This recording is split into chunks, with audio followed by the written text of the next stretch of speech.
Praise be Jesus Christ. now and forever. Magandang hapon sa inyong lahat mga kapatid. Pakibati din ng good afternoon ang ating mga kasama. And thank you for coming to Mass this Sunday. Pasensya na po kayo, medyo hindi pa ho maganda yung ating audio. Inaayos pa ho natin. To our online parishioners, thank you for being with us and praying with us today. Kung babalikan natin ang mga pagbasa ngayon, lalo na ng Ebanghelyo, malinaw na malinaw po yung sinasabi sa ating lahat, ang katotohanan na tayo po ay mananagot. Mananagot ka rin. Pakisabi nga sa katabi mo, lagot ka. Lagot ka. Laging sinasabi yan nung tayo mga bata pa, ako, lagot ka sa nanay mo o lagot ka sa tatay mo. At siguro sa mga kabataan ngayon, that element or that aspect of accountability is not yet fully realized or understood. Sa ating talinhaga or parable na binigay ni Jesus, napakasimple. Ang sabi ng Master, hintayin niyo ko, darating ako anong oras. Hindi niyo alam, pero darating ako. Kaya pag dumating ako at natutulog kayo, sorry na lang. Pero yung mga gising, pag dumating ako, pagkakatiwalaan ko ng mas marami pang bagay. Pero yung mga natutulog at hindi sila handa sa pagdating ko, mananagot sila sa kanilang kapabayaan. Nowadays, accountability is so perhaps less in terms of importance for people. Para sa atin lagi, yun na yung pinakahuling gusto nating isipin. Ang gusto natin ay enjoy mo na lang muna, gawin mo na lang muna kung ang gusto mo. Pagdating na lang ng panahon, tsaka tayo mag-usap kung meron man tayong kailangang panagutan. Lalo na sa mga kabataan, sige, enjoy muna tayo. Joy, joy, joy. Happy, happy, joy, joy. Yan, gimmick dito, gimmick doon. Mag-e-exam na. O, ayan. Tsaka ngayon magkakraming. Taas nga ang kamay ng crammer dito. O, di ba lahat tayo, no? Ang haba ng panahon para mag-review, para sa exam. Pero sige, Netflix muna, ML muna, gala muna. Yan. Bukas na yung exam, kailan nagre-review? Mamayang gabi, walang tulugan.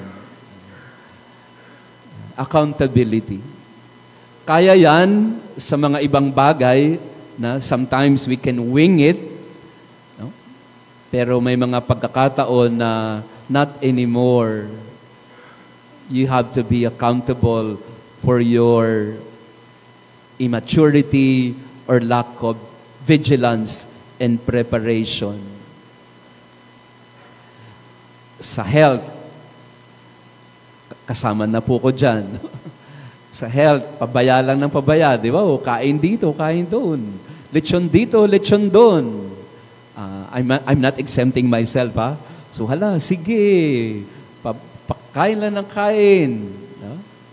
Pagdating ng panahon, nagpa-check up ka sa doktor, sabi ni Doc, oh, Father, kailangan mo nang mag-maintenance. Nako. Mananagot ka rin. Pakisabi nga sa katabi mo, mananagot ka rin. Sisingilin din tayo. Sisingilin din tayo pagdating ng panahon. Ang ating mga kababayaan, ang ating mga kawalan ng responsibilidad o pananagutan, sisingilin din tayo sa takdang panahon. That is true in every dimension of our life. Sa mga estudyante, alam nyo yan, sisingilin ka ng kapabayaan mo. Sa mga nagtatrabaho, alam mo yan, sisingilin ka ng kapabayaan mo. Sa mga government official, huwag na tayong pumunta sa kanila, wala nang pag-asa dyan eh. So, sisingilin ka din yan. No? Akala mo, okay lang yan. No? Akala mo, we're not saying there's karma to everything. We don't believe in karma. Ang karma po kasi ay masama ginawa mo at kakarmahin ka. Masama din na mangyayari sa'yo. No, we don't believe in karma. What we believe instead is you will be accountable for the gifts that you have been entrusted with. And those gifts, at the end of the day, you will have to make an accounting to God for them, for what you have done to them, for your lack of maturity to be responsible, to take care of the gifts that the Lord has given to you. Kaya magandang sa panahong ito pa lang ay magandang tingnan na yung buhay natin na to whom am I accountable with my life? To whom do I owe being responsible for everything that I do? Sa mundo natin, meron tayong tinatawag na impunity. People can do whatever they want, however they want it, whenever they want it, and they say that, buhay ko naman to eh. This is my life, and this is my decision, this is my choice, and so I'm responsible for myself. I am not accountable to anyone. I am not answerable to anyone, because this is my life. Sa tingin mo, oo. Sa tingin natin for some time, totoo yan. Ako naman talaga yung may-ari ng buhay ko. Ako naman talaga ang nakakaalam kung anong maganda sa akin. Ako naman talaga ang may hawak ng kinabukasan na gusto ko. And this is basically the value or the primary value of the world today. It's your life. You're responsible for it. However you want it to be lived, it's up to you. People should not interfere with the way you live your life and how you want and where you want your life to go. Yes, at some point, it is true. It's your life. It's your future. It's your choice. But time will come when that so-called self will meet its own boundaries, will come to its limitations. At yan na nga, sa kalusugan pa lang, sisingilin ka na yan eh. Kapag ka hindi ka natutulog, pag wala kang tulog, for the past 20 years, dahil sa kung ano-anong pinagagawa mo paggabi, sisingilin ka din yan. Taas nga ang kamay ng mga hindi natutulog. Natutulog, alas 4 na ng umaga. Tapos maliligo na lang at papasok na kung saan. There is an end to our claim that this is my life. Because time will come when the Creator God, when the Lord Himself will tell you, time is up. You have to give it back. It was lent to you, yes, yours for a time, but you have to give it back. Naniniwala tayo doon bilang mga Kristiyano na may pagsusulian ka ng lahat ng ito. Ang lahat ng mga pinagkaloob na biyaya at handog, isusoli mo din yan pagdating ng panahon.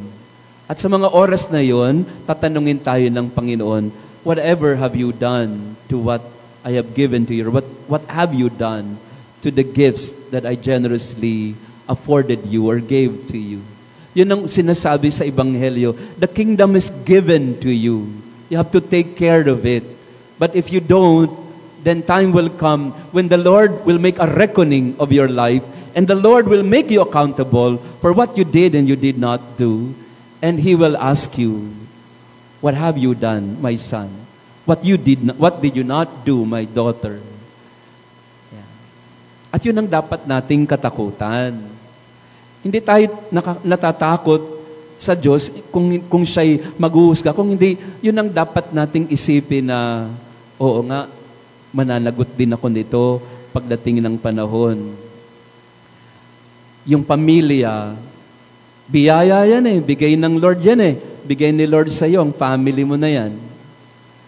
Mananagot ka diyan. Kasi pinagkaloob sa iyo yan eh. Yung anak mo, binigay ni Lord sa iyo yan eh. Pananagutan mo din yan. Asawa mo, gift yan eh. Binigay sa iyo. Pinabayaan mo, mananagot ka din dyan. The blessings of God, no matter how small or minute they are, kahit napakaliit na blessing yan, nung buhay pa ho ang nanay ko, lagi niyang sinasabi yon, kainin yan ng lahat, walang matitira. Kahit isang butil ng kanin dyan, walang matitira dyan. Ang mga nanay, di ba ganyan lagi kayo magsabi, ubusin lahat yan. Ang daming nagugutom ngayon.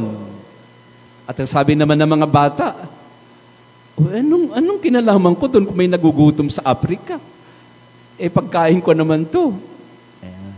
Ang sabi ng nanay ko noon, sa bawat butil na sinasayang mo, isang araw sa purgatorio. Ganun magturo ng katesismo ang nanay ko eh. Ang bawat butil ng kanin na hindi mo kinain, isang araw yan sa purgatorio. Siguro kung babibilangin ko ang mga butil ng kanin na tinapon ko, baka 10 taon ako sa purgatorio o hindi na makaalis. What my mother was trying to instill in us was, be accountable for the little things that you do and you do not do. Pakisabi nga sa katabi natin, lagot ka. Ubusin mo yan. Siguro mga magulang, maganda rin na ituro ito sa mga bata. A culture not of impunity, but a culture of accountability. A culture of accountability tries to educate us in the sense of, this is not mine, I'm a steward of this, I will make a reckoning and accounting of this, and I will have to give it back in time, in the end. So I treasure it. I cherish it. I protect it. I value it. And so, I learn to be responsible for this that the Lord has entrusted to me. Binigay sa iyo ang pamilya mo, pangalagaan mo yan. Binigay sa iyo yung edukasyon, pangalagaan mo yan. Binigay niya sa iyo yung mga konting mga gamit, pangalagaan mo yan. Binigay sa iyo yung bahay na yan, kwartong maliit na yan, pangalagaan mo yan. Kasi hindi sa iyo yan. Kahit sabihin mong may property of this and that. Kahit sabihin mong may title ka here and there. No. At the end of the day, bigay yan. At sisingilin ka rin yan. Pag pinabayaan mo yan. Yung mga bata na yan, na binigay sa iyo, sisingilin ka yan. Pangalagaan. Maging responsable. At higit sa lahat, pahalagahan natin dahil bigay ito ng Panginoon sa atin. Value your family. It's God's gift. Value your parents. They are God's gift. Value your children. They are God's gift to you. Value your work. Value your education. Value your friends. Value your faith. Lahat ito, pahalagahan mo. Kasi bigay yan. Pag winaldas mo yan, at pinabayaan mo yan, darating din ang panahon, mananagot ka dyan. At sisingilin din tayo. In one way or another, even if you don't want it, we will be made accountable.